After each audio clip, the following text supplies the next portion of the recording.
날씨가 계속 비가 오고 또 많이 춥네요. 우리 건강 조심하시기 바랍니다. 자, 우리 같이 말씀 보도록 하겠습니다. 오늘 14장 15절에서 31절까지인데요.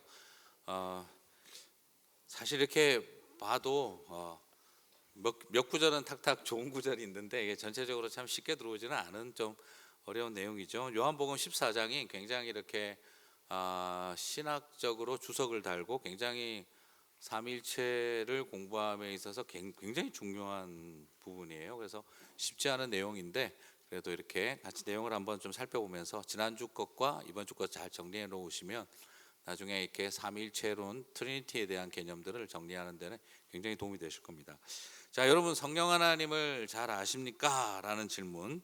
성령님이 하시는 일이 뭐죠? 하면은 여러분 떠오르는 게 뭐예요? 성령님 주로 하시는 일이 뭐죠?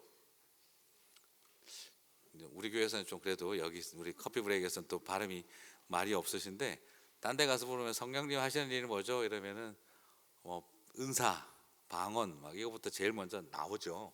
그래서 사실 성령 하나님 하시는 일 하면 이미지가 떠오르는 게 뭡니까? 막 뭔가 이렇게 폭발하고 터지고 막 그냥 이런 이미지들이 너무 많아요. 그래서 성령님을 굉장히 두려워하는 분들이 많죠. 그 오늘 어떻게 이렇게 엘레강스하게 하고 나온 나를 이렇게 이 모양 이 꼴로 만들 수 있나 막 그런 부담이 있죠. 그래서 막 너무 그 화장 다 지워지는 게 억울하고 막 여러 가지 그게 있으실 수 있는 거죠. 성령님 하면 자꾸 이미지가 뭔가 이렇게 굉장히 어떤 불같은 체험을 하는 것을 굉장히 중요하게 많이 생각하게 되는데요. 사실 성령님에 대해서 가장 절실하게 제대로 소개해 준 내용이 오늘 요한복음 14장인데 여기에 보면 그런 내용은 메인 에센스로 나와 있지가 않습니다. 에센셜한 것으로 나오지 않습니다. 오히려 그냥 그런 이야기는 전혀 없는 상태에서 성령님이 어떤 분인지 예수님께서 소개해 주고 계시는 내용을 보면 그런 어떤 엄청난 기적이 일어나는 쪽보다는 굉장히 인격적인 개념으로 다가오고 있다는 걸 발견하실 수가 있습니다. 자, 그런 경험은 기적이 없다 이것이 아니라 그것도 일어날 수 있는 일이지만 그게 에센셜한 부분, 이센셜한 부분이 아니다 하는 것을 먼저 조금 생각해 봤으면 좋겠어요. 그래서 성령님이 우리 가운데 오셔서 하는 가장 중요한 일들이 뭐냐? 자, 먼저 첫 번째로 한번 좀 살펴보고 싶은 것은 제일 먼저 하는 가장 중요한 일은 일이 아니라 사실은 같이 함께 있는 것입니다. 자, 성령님의 가장 중요한 본질은 뭐냐면 같이 있어 주는 거예요. 같이 있는 겁니다, 그냥. 16절을 보시면 내가 아버지께 구하겠으니 그가 또 다른 보혜사를 너희에게 주사 영원토록 너희와 함께 있게 하리니. 자, 성령님의 가장 중요한 역할은 뭐죠? 내가 너와 함께 영원히 있는다는 것입니다. 그러니까 우리가 그와 같이 우리가 외롭게 던져져 있는 자리에 있는 게 아니라 이 세상에서는 때로는 고아처럼 여겨지기도 하고 천상천하 유아독존이구나 하는 느낌이 들 만큼 그건 잘난 모습이죠. 그죠? 그냥 철저한 외로움과 고독 속에 이 홀로됨의 자리에 던져져 있을 때에도 우리를 이렇게 홀로됨의 자리, 수동적인 거죠, 그죠? 홀로됨의 자리에 있게 되어져도 홀로 있음의 자리, 약간 능동적인 홀로 있음의 삶의 자리를 살아갈 수 있게 만드는 힘이 바로 뭐라는 겁니까? 나와 함께하는 이가 계신다는 거예요. 성령님의 가장 소중한 본질적인 존재의 이유는 저와 여러분에게 뭘 하게 하는 데 있는 게 아니라 우리를 뭘 하게 하는 데 있는 것이 아니라 우리로 하여금 뭘 일하게 만들고 우리로 하여금 뭔가 이상한 신비한 놀라운 능력을 행하게 하고 하는 뭘 하게 만드는 데 있는 것이 아니라 그냥 우리와 함께 있는 존재라는 것입니다. 자, 우리가 가장 기본적으로 출발해야 될 것은 성령님은 being으로서 우리에게 다가오신다는 거죠. Make us do something이 아니라 그냥 우리에게 그냥 우리와 함께 있는 것이 근본적인 목적이라는 거죠. 자, 성령 받으면 자꾸 뭔 일이 일어나야 된다. 성령을 받는다라고 하는 개념 속에 어떤 능력이라든지 이런 것들을 자꾸 떠올리게 되는데요. 그것이 아니라 그냥 성령님이라고 하는 존재가 나에게 임하신다는 것이 더 중요하다는 거죠. 자, 교회를 다니고 신앙생활을 하면서 가장 소중한 것이 하나 있다고 한다면 나는 절대 혼자가 아니다라는 것입니다. 약간 좀 드라마 가사 같은 느낌이 대사 같은 느낌이 드는데요. 너는 절대 혼자가 아니다 하는 거. 그게 바로 뭐냐면 공동체라고 하는 교회 공동체의 이야기를 떠나서 이 세상에 그냥 나는 철저하게 버림받은 존재처럼 여겨지는 그 절대 고독의 자리에 홀로 됨의 자리에 있다 할지라도 나와 함께 하시는 분과 있다라는 것을 경험하게 되는 것이 가장 큰 출발입니다. 신앙은 개인주의가 되는 것이 아니라 철저한 공동체의 자리로 우리를 이끌어 간다는 거죠. 그런데 이것이 또 왜 중요하냐 그러면 이게 이제 구속사적으로는 에덴의 회복이라는 것과 같은 맥락을 가지고 있습니다. 자, 여러분, 성전이라고 구별된 장소에만 하나님의 임재가 있는 게 아니라 어떤 굉장히 신령한 장소에 가야만 그곳에만 하나님이 계시는 이렇게 특별히 구별된 장소만 존재하는 것이 아니라 성령님이 우리와 함께 하신다는 개념은 우리가 가는 모든 곳이 성전이 된다는 것이죠. 즉 다시 말씀드리면 하나님이 함께, 성령님은 어디에 함께 하시느냐 하면 특별히 구별된 장소에서만 함께 하시는 것이 아니라 언제나 우리와 함께 한다는 거죠. 자, 이것이 바로 뭐가 되냐 그러면 우리의 삶의 자리가 에덴이 된다는 것입니다. 에덴의 가장 큰 특징이 뭡니까? 동행이죠. 그죠? 하나님과 동행하던 삶이었어요. 같이 걸어 다니는 삶. 뭐 일을 했습니까? 하나님이랑 뭐 특별하게 하나님이 가장 강력하게 임재하고 있던 에덴에서 아담이 늘 방언하고 다니고 귀신 쫓고 다니지 않았습니다. 오히려 그곳에서 그가 가장 중요하게 했던 것은 바로 뭐냐면 하나님과의 동행이었어요. 같이 있는 겁니다. 자, 그런데 여러분, 죄가 들어오고 나서 상실한 게 뭐죠? 동행을 상실한 거예요. 하나님과 같이 있지 못하고 그곳을 떠나게 되어지죠. 자, 마찬가지로 오늘 우리에게 굉장히 중요한 것은 오늘 너희에게 성령께서 오시고 함께 하리라는 것은 우리가 이제 뭐가 시작되어졌다는 겁니까? 주님과 더불어 동행하는 삶이 시작되어지는 것. 굉장한 회복이죠. 자, 여기서 제일 정리하게 되는 것은 바로 관계의 회복이 있고 그분이 나와 함께 살기 시작했다라는 겁니다. 자, 여러분, 이게 우리에게 왜 큰 힘이 될까요? 제가 예전에도 한번 이야기 드렸던 거고 제 여동생에게 제가 해줬던 이야기인데 철저하게 혼자가 됐죠. 제 여동생도 혼자가 되어졌을 때 제가 오빠 살 힘도 없고 살 이유도 모르겠다 할 때 그때 같이 나눴던 이야기가 그 이야기예요. 사랑하는 사람이 생기면 살아야 할 힘이 생기고 그리고 또 나를 사랑해주는 또 분이 있으면 내가 또 살아야 할 이유가 되기도 한다. 사랑할 사람이 있고 사랑할 사람이 있고 사랑해 주는 분이 계신다면 인생에 살아야 할 힘이나 살아야 할 이유는 다 찾지 않겠냐. 그게 같이 있는 아들이 되고 또 그럴 수도 있겠지만 그러나 아들도 크고 자라고 떠날 거고, 그래서 내가 나한테 이야기해 주고 싶은 거는 영원히 떠나지 않고 함께 하실 한 분 하나님이, 그분은 네가 사랑해야 될 대상이기도 하고 네가 사랑받을 대상이기도 하다.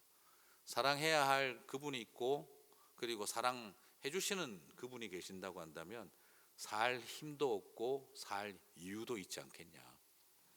이 세상에 살아가는 이유라고 하는, 목적이라고 하는 게 무슨 철학적으로 존재하는 게 아니다. 사랑하는 사람만 있으면 살아갈 이유가 나오는 거고 그리고 살아갈 힘도 생기는 거 아니겠냐. 같이 그런 이야기를 했었는데요. 오늘 우리와 함께 하시는 그분이 우리와 동행한다는 것은, 그것은 어떤 의미에서 의미를 찾을 수 없는 우리들에게 살 힘과 또 살아야 할 이유를 동시에 제공해 주시는 동행이다라고 저는 그렇게 믿어요.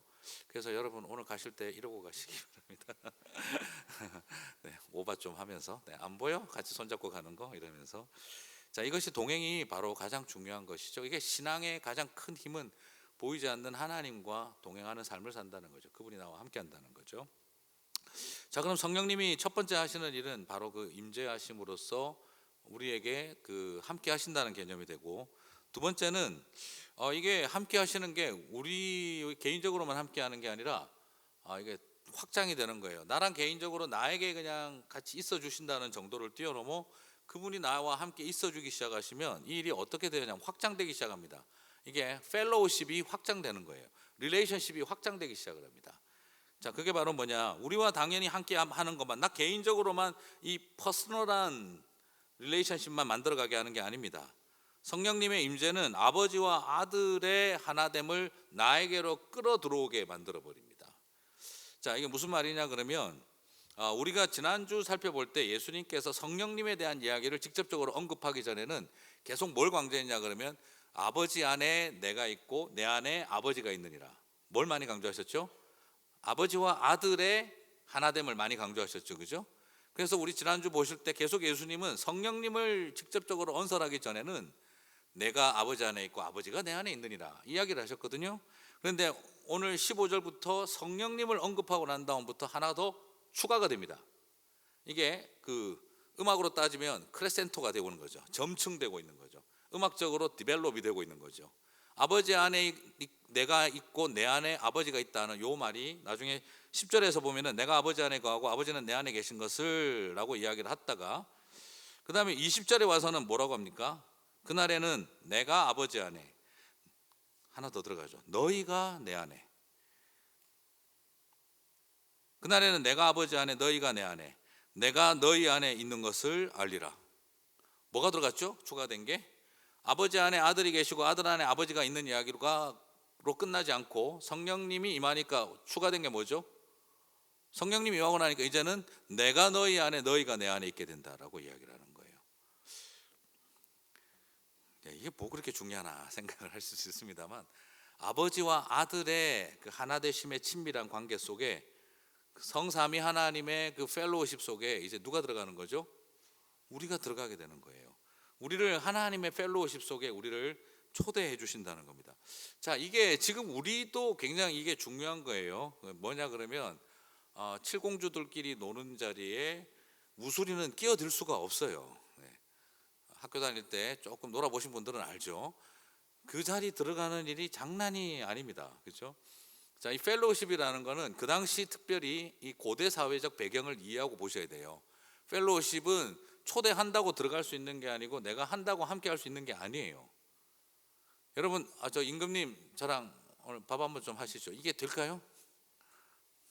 네. 세종대왕이시여. 삼시세끼 뭐 이게 되겠습니까? 오늘 제가 밥 한 그릇 준비해 줄 테니 드실랍니까? 이게 될 수 있는 그게 아니에요. 이게 지금 우리는 소위 말해서 고대 사회일수록 끼리끼리 펠로우십이지 어떤 이 크로스 오버를 한다는 거는 이건 거의 불가능한 이야기예요. 사실 아버지 안에 있고 내가 아버지 안에 있다는 이 말 자체가 아버지와 아들의 동등성을 말하는 거죠. 그런데 누가 말해도 거기에 들어갈 수 없는 게 누굽니까? 고대 사회에서 더더구나 임금님하고 오늘 겸상한다, 이것도 불가능한 이야기인데 더더구나 지금 누구랑 한다는 거죠? 하나님, 예수 그리스도 안에 내가 있고 그가 내 안에 계신다는 거예요. 지금 우리를 어디까지 이끌고 가신다는 거죠? 신들의 세계로 이끌어 간다는 말이 되기도 하고, 또 다르게 말하면 하나님께서 어떻게 하신다는 거죠? 인간들의 세계까지 낮아지신다는 것과도 같은 이야기예요. 이 두 가지를 중의적으로 다 가지고 있습니다. 자, 이건 바로 뭘 말하느냐 그러면 아버지와 아들의 그 펠로우십이 어떻게 된다는 거죠? 이 세상 가운데 확장된다는 거예요. 저는 그래서 교회에서 신앙생활하면서 이 교제라고 하는 말, 이 펠로우십이라는 말을 교회에서 굉장히 중요한 이 요소들 중에 그냥 이거는 그냥 하나의 있어도 되고 없어도 되는 요소라고 저는 생각하지 않아요. 오히려 이 펠로우십이 신앙생활의 에센스라고 말씀드리고 싶어요. 성삼위 하나님의 펠로우십 안에 우리도 그 펠로우십 안에 들어가는 게 그게 뭡니까? 그게 교회라는 겁니다. 성삼위 하나님의 펠로우십 안에 우리도 들어가서 같이 그 펠로우십에 참여하는 게 뭡니까? 그게 예배예요. 찬양이고. 그리고 성삼위 하나님의 펠로우십 안에 다른 사람들이 들어오도록 초대하는 게 뭡니까? 그게 선교예요. 그게. 자, 이것이 우리에게 굉장히 중요한 겁니다. 그래서 오늘날 소위 말하는 이 미셔널라지라고 하는 선교 신학에서 미셔널 철치, 선교적 교회를 가르칠 때 제일 중요한 핵심 포커스가 뭐냐면 삼위일체 하나님의 펠로우십이 확장된다는 개념이에요. 바로 말 그대로 뭐냐 그러면은 우리 하나님이 이 성삼위 하나님의 그 거룩한 교제 속에 누구를 초대했다는 겁니까? 저와 여러분을, 들어올 수 없는 저와 여러분을 초대하고 계신다는 거예요. 그러므로 우리는 이 성삼위 하나님의 하나되심의 그 펠로우십 안에 참여하고 그리고 그 참여를 어떻게 해야 된다는 거죠? 더 많은 사람들이 참여하게 하는 거예요. 그래서 여러분, 그것이 계시록에서 환상으로 어떻게 나타나고 있습니까? 어린 양의 보좌 앞에 성삼위 하나님의 하나되심이 이루어지고 있는 그곳에 어떻게 되고 있어요? 24장로가 둘러싸고 있고 난곳 방언으로 모든 백성과 족속들이 둘러싸서 뭘 하고 있습니까? 하나님의 이름을 찬미하는 거예요. 여러분, 그림이 보이십니까? 이게 하나님의 보좌와 내 생물과 24장로와 수많은 14만 4천의 그 찬양대가 둘러서고 구름같이 허다한 증인들이 둘러싸고 있는 거예요. 다 뭐죠 이게 지금? 삼위일체의 그 펠로우십이 어떻게 되고 있습니까? 하나님 안에서의 그 교제가 내 생물과 24장로와 14만 4천의 군대, 성가대와 그리고 구름같이 허다한 증인들을 향해서 끊임없이 확장되고 모든 언어 종족 집단을 향해서 확장되고 있는 거예요. 천국은 뭐냐? 삼위일체의 펠로우십이 맥시마이즈 되어진 겁니다. 확장되어진 겁니다. 그러므로 교회에 있어서, 신앙에 있어서 이 펠로우십이라고 하는 것은 해도 되고 안 해도 되는 옵션이 아니라 이것이 없으면 본질을 상실한 거예요. 바로 이것입니다. 그래서 저는 오늘 여러분에게 그래서 저는 교회에서 우리 애들이 하나님만 잘 믿으면 되지 뭐 중고등부 애들하고 친해지는 게 중요하지 않다. 삥 틀린 겁니다. 그냥 그거는 완전히 틀린 겁니다. 나는 그냥 주님만 쳐다보고 신앙생활 하지 뭘 교회에서 뭐 펠로 사람들 꼴도 보기 싫고 이해 충분히 해요. 하지만 그게 결코 여러분 아시죠? 극단적인 또 다른 결과는 서로 같을 뿐입니다. 과도하게 바쁜 사람이나 과도하게 할 일 없는 건 똑같은 잘못입니다. 과도하게 바쁜 거 싫어가지고 과도하게 안 해보시면 어떻게 될까요?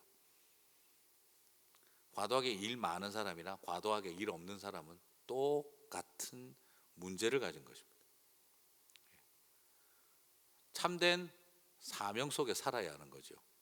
과도한 사명에 미친 듯이 일하는 것도 옳지 않지만 그러나 과도하게 아무것도 안 하는 것도 결코 바람직한 것이 아닙니다. 그것은 신앙적으로나 심리학적으로나 똑같습니다. 그걸 다른 줄 알고 계시는 분들이 굉장히 많은데요. 똑같습니다. 과도하게 많이 하시거나 과도하게 안 하는 것은 영적으로나 심리학적으로나 똑같은 상태입니다. 과도하게 많이 하시는 분도 몸 아프고 과도하게 할 게 없어도 몸이 아픕니다. 똑같습니다. 자, 제가 이야기 드리고 싶은 것은 그것이 문제가 아니라 참된 본질을 찾아야 되는 거죠. 충분히 이해할 수 있습니다. 아무것도 하고 싶지 않은 거. 그리고 잠시간 그런 시간이 필요한 거는 누구나 다 알죠. 또 잠시간 과도하게 일하는 과정도 필요할 수도 있죠. 그러나 그것이 어느 한쪽도 쏠린 것은 옳지는 않습니다. 자, 중요하고 제가 강조드리고 싶은 것은 바로 뭐냐면 이 펠로우십은 옵션이 아닙니다. 바른 공동체를 회복해가는 일, 이게 너무너무 중요합니다. 메이드 인 USA 가스펠에 너무 헷갈리지 마십시오. 철저하게 개인적으로만 내가 천국 가면 되지 않은 그런 아주 철저한 개인주의식의 미국식 신앙에 너무 익숙해지시면 안 됩니다. 미국 교회도 그것 때문에 이제 아차 싶어서 전부 다 교회마다 이름 그렇게 붙이고 있잖아요. 세들백 커뮤니티 처치. 요즘 계속 이름 거의 미국 교회들이 습관적으로 붙이고 있는 게 뭡니까? 우리가 지금 커뮤니티의 개념을 잃어버렸다.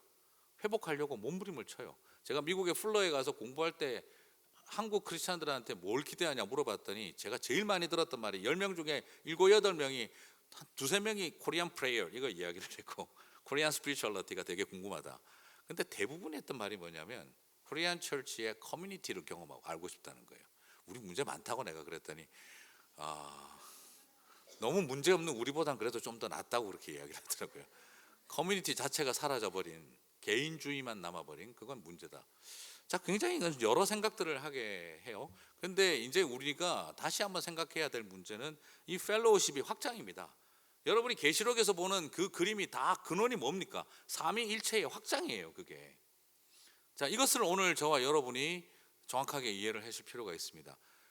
그러니까 교회가 뭔지를 모르는 사람들이 교회를 깨는 거예요.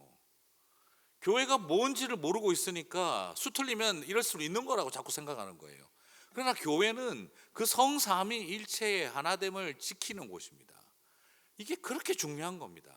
우리가 이거를 잃어버릴 때, 그 펠로우십을 잃어버린 채 교회하겠다, 그거는 안 하시는 게 옳은 거예요. 차라리 교회의 그 펠로우십을 어떻게 회복해 나갈 건가, 이거 그렇게 중요한 겁니다. 그래서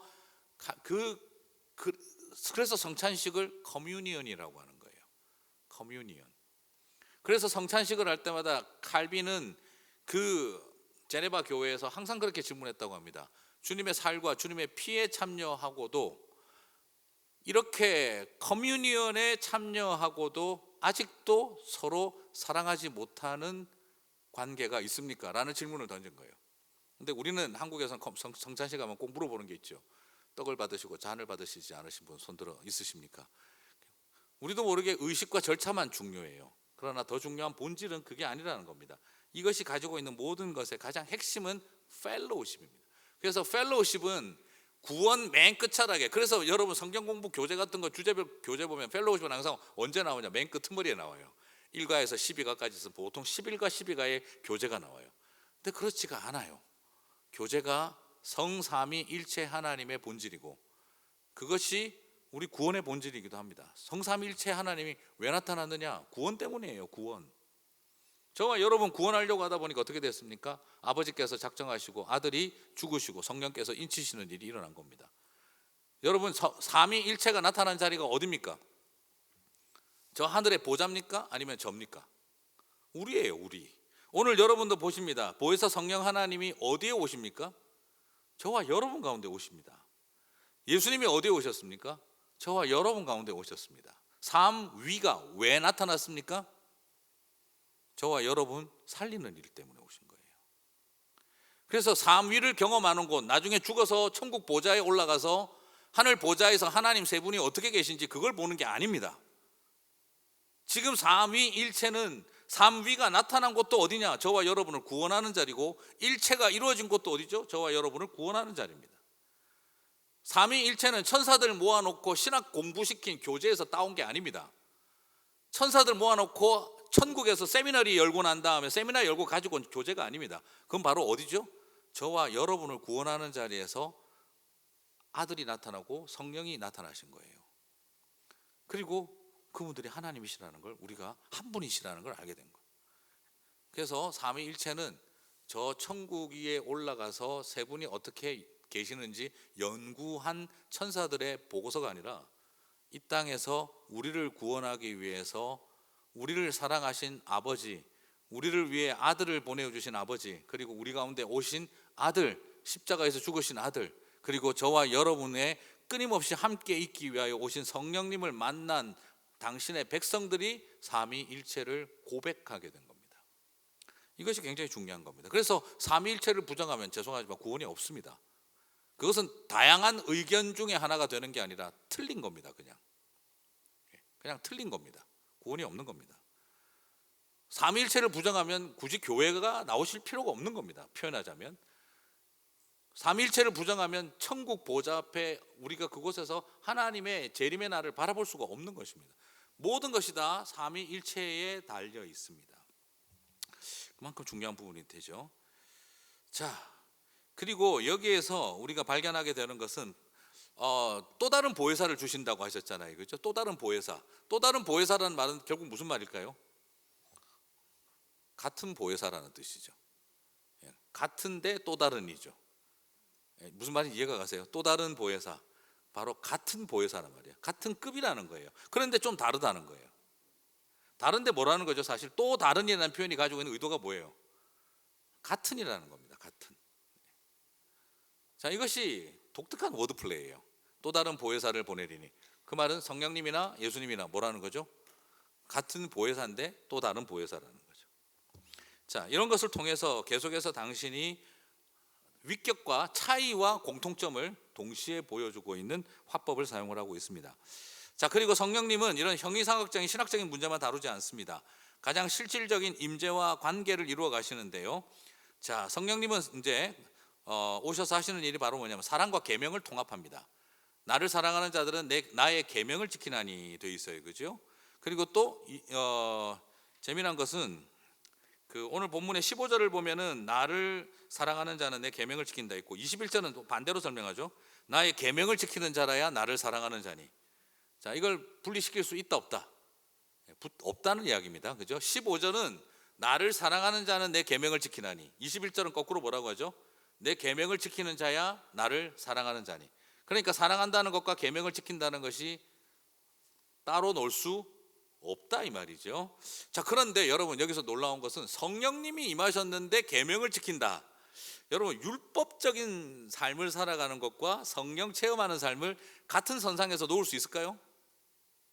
우리 보통 경험상으로 그렇지 않죠. 그죠? 저 율법 좋아하는 사람들은, 계명 잘 지키는 사람들은 성령 충만은 덜한데 열심히 율법대로 살아가는 스타일의 사람들이고, 또 성령 충만한 사람들은 좀 율법을 지키는 거는 좀 못해도 불받아서 은혜가 뜨거운 사람들이고, 좀 우리 그렇게 이분법적으로 보지 않습니까? 근데 지금 오히려 예수님은 뭐라고 가르치고 있죠?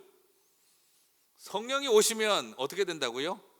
사랑과 나의 계명을 지키는 삶이, 나를 사랑하는 삶과 나의 계명을 지키는 삶이 어떻게 된다고요?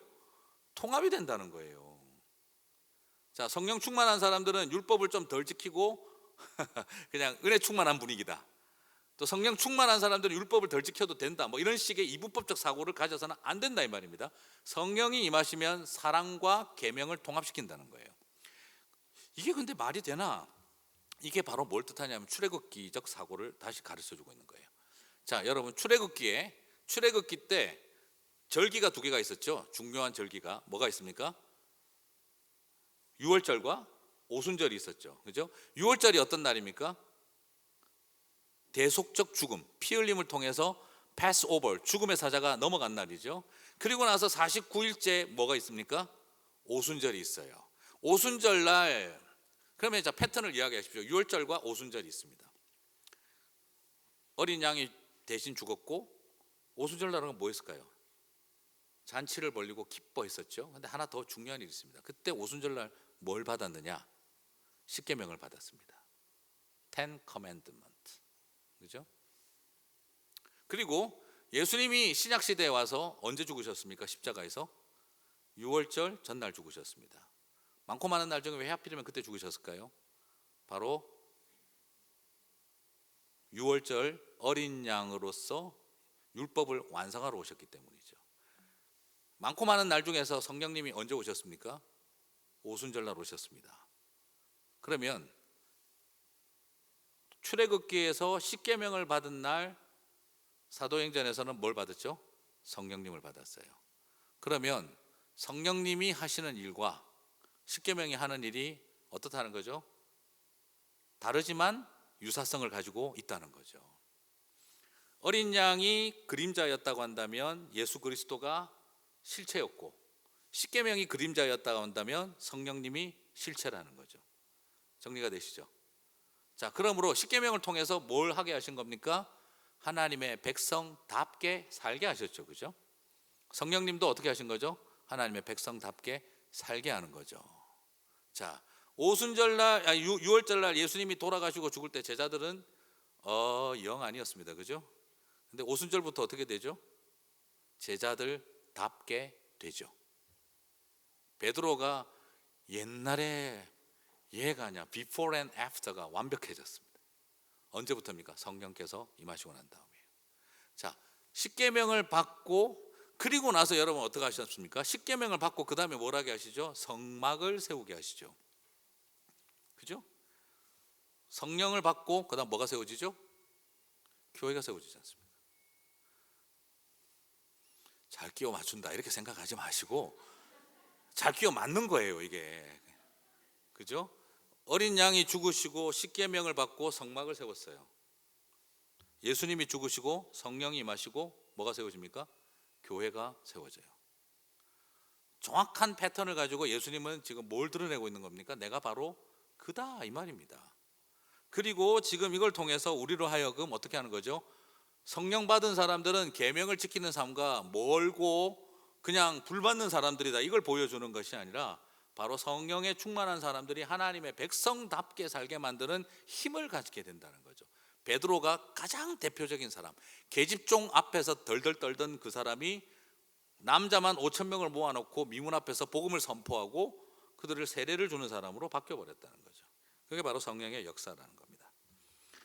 자, 사랑과 계명 준수를 통합되게 하는 역할, 그게 바로 성령님의 역할이다 하는 걸 세 번째로 살펴봤고요. 그다음 마지막으로 성령님은 우리에게 어떻게 하게 하느냐. 26절, 보혜사 곧 아버지께서 내 이름으로 내실 성령, 그가 너희에게 모든 것을 가르치고 내가 너희에게 말한 모든 것을 생각나게 하리라. 자, 무슨 말이죠? 예수님의 가르침을 깨닫게 하고 가르치고 성경 공부 제대로 시켜주시고 말씀을 깨닫게 하고 그리고 말씀을 전하게 하신다는 거예요. 자, 여기서 뭘 보게 됩니까? 성령님은 어떤 분이시지요? 성경 공부 쪽과는 거리가 먼 방향으로 우리를 데리고 가는 게 아니라 성령님이 하시는 일이 뭡니까? 진리를 깨달아 아는 쪽으로 우리를 이끌어가고 그 진리를 선포하게 하는 쪽으로 간다는 겁니다. 그러므로 성령 충만하면 성경을 덜 봐도 된다, 그런 말 존재할 수가 없다 이 말입니다. 직통 계시를 받게 된다, 이걸 말하는 게 아니라는 겁니다. 성령에 충만하면 예수님의 가르침을 깨달아 알게 되고 그 다음엔 전하게 되어진다는 거죠. 자, 여러분, 그래서 성령님은 그래서 뭐라고 이야기를 했느냐? 진리의 영이다 이 말인 거예요. 예수님은 진리 말씀이셨고 성령님은 뭐라고요? 진리의 영이라고 하신 거예요. 그러므로 성령님께서 제일 확실한 것은 진리를 바로 알게 하고 가르치는 일이고 전하게 하는 일이라는 거죠. 자, 여기서 우리는 성령님이 하시는 일을 다 살펴봅니다. 성경을 깨닫게 알게 하고 성경을 전하게 하는 일, 그리고 핍박 앞에서 변증할 수 있도록 능력 주시는 일. 자, 이것은 굉장히 지성적인 사람들이 변증을 잘하는 게 아니라 정확하게 뭐라고 표현한 겁니까? 진리의 영인, 성령으로 충만한 사람들이 변증할 수 있다는 거예요. 공부 잘하고 머리 똑똑하고만 잘 돌아가야 성령의 감동은 없지만 앉아서 면도칼같이 지식적인 철학 공부, 성경 공부만 죽어라 열심히 하면은 잘할 수 있다, 이런 개념을 말하는 게 아니에요. 뭐라고 말하고 있는 겁니까? 그러니까 자꾸 여러분 성령 충만한 거하고 성경 충만한 거하고 구분을 다르게 생각하지, 이분법적으로 사고하시지 말라 이 말이에요. 진리의 영이 충만해야 성경을 깨달아 알 거 아닙니까? 그래서 칼빈도 그렇게 가르친 거예요. 성령의 인도하심을 구하는, 조명하심을 구하는 illumination, the illumination of the Holy Spirit, 성령의 조명하심을 구하는 기도를 할 때 성경을 깨달아 알 수 있다. 그래서 뭐라고 이야기했냐면 객관적 계시인 objective revelation인 성경이 subjective revelation, 주관적 계시가 된다고 한 거예요. 무슨 말이죠? 이걸 나를 향한 하나님의 말씀이 된다는 거죠. 그게 바로 칼빈이 가르쳤던 내용입니다. 객관적 계시인 성경이 주관적 계시가 되어진다라는 거죠. 왜요? The illumination of the Holy Spirit, 성령의 빛을 비추어 주시기 때문에. 자, 오늘 이것을 여러분 정리하시면서 아, 성령 하나님이 이런 분이셨구나. 그래서 성령 하나님을 여러분 사모하고 그 주심을 구하고 기대하고 충만함을 누리시기를 바랍니다. 그러니까 성령 충만하니까 말씀에 대한 깨달음이 일어나는 거예요. 그러니까 말씀으로 기도하게 되는 거예요. 그 말씀 속에서 하나님의 계시가, 이게 베드로를 향해 쓰여졌던 메시지가 나를 향한 메시지로 바뀌는 거예요. 아, 이게 나한테 주관적 계시가 되는 거예요. 그 자꾸 가가지고 이상한 주관적 계시 받으려고 하지 마시고, 예? 집에 곰팡이가 보인다, 뭐 이런 이상한 자꾸 그런 이야기 들으려고 애쓰지 마시고 그냥 뭐죠? 그냥 성경이 나에게 주관적 계시가 되는 거예요. 그리고 하나님의 교제 속에 들어가고 이 신비함의 연합 속으로 우리를 이끌어가는 것, 바로 이런 참된 신비주의를 경험하시게 되기를 바랍니다. 자, 오늘 성령 하나님이 어떤 분이신지 무지 재미없게 설명드렸습니다. 그러나 이걸 잘 이해하시고 여러분의 삶의 고백이 되시기를 바랍니다. 같이 기도하고 마치겠습니다. 하나님 참 고맙습니다. 오늘 성령님에 대해서 같이 살피고 나누었습니다. 우리가 성령님을 참 오해했다 하는 생각을 하게 됩니다. 주님, 성령님을 더 깊게 알아가게 도와주시고 성령님의 그 부요함과 풍성함을 경험하게 해주시고 우리를 그 놀라운 그 연합 속으로 이끌어 가시는 것을 보게 해주시고 깨달음으로 그리고 담대함으로 우리를 이끌어 가시는 은혜가 오늘 한 분 한 분 임하여 주시기를 소망합니다. 그리고 철저한 고독과 외로움 속에 있다 할지라도 나와 함께 하시는 그분이 나를 더 넓은 그 친밀한 교제 속으로 인도하시는 것을 경험함으로 찬양이 되고 예배가 일어나고 말씀을 깨달아 알아가고 그리고 전할 수 있는 삶 될 수 있도록 인도하여 주옵소서. 예수님 이름으로 기도드립니다. 아멘. 네, 수고하셨습니다. 네.